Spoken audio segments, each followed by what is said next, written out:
బిస్మిల్లాహిర్రహమానిర్రహీం.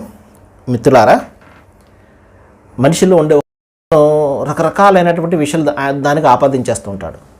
ఒక విచిత్రమైనటువంటిది ఏదైనా కనబడిందంటే ప్రధానంగా ముందుగా అతను చేసేది ఏంటంటే దేవుడు అన్న పేరు ఇచ్చేస్తాడు. మనం అప్పుడప్పుడు చూస్తుంటాం, చూసారా? వికృతమైనటువంటి శిశువు పుట్టిన, లేకపోతే లేకదోడ, లేకపోతే మేకపిల్లో 4 తలలతోటి పుట్టిన విచిత్రంగా భావించి మనిషి ఆ పూజలు అది చేస్తూ ఉంటాడు. మనం చూసారా? మనం చాలామందిని చూస్తుంటాం. ఏంటంటే ఒక విచిత్రం కనబడాలి, ఒక సూపర్ న్యాచురల్ థింగ్, ఒక మానవాతీతమైనటువంటి ఏదైనా ఒకటి కనబడితే దానికి దైవత్వాన్ని ఆపాదించడం. ఎందుకంటే మిమ్మల్ని దైవము టక్మని చెప్పేసి ప్రత్యక్షమైపోయి మనకు లాగి లెంపగా కొట్టడు కదా. కాబట్టి మనకు బాగా అత్యంత లోకమైనటువంటి పదం ఏదైనా ఉన్నది అంటే దైవమే.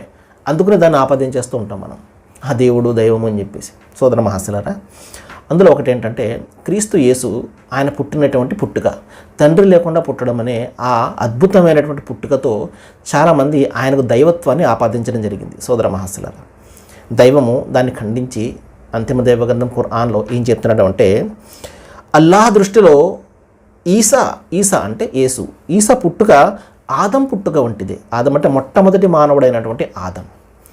అల్లాహ్ ఆదమును మట్టితో చేసి అయిపో అన్నాడు అని ఆజ్ఞాపించాడు. అయిపోయింది, కున్ ఫయకున్.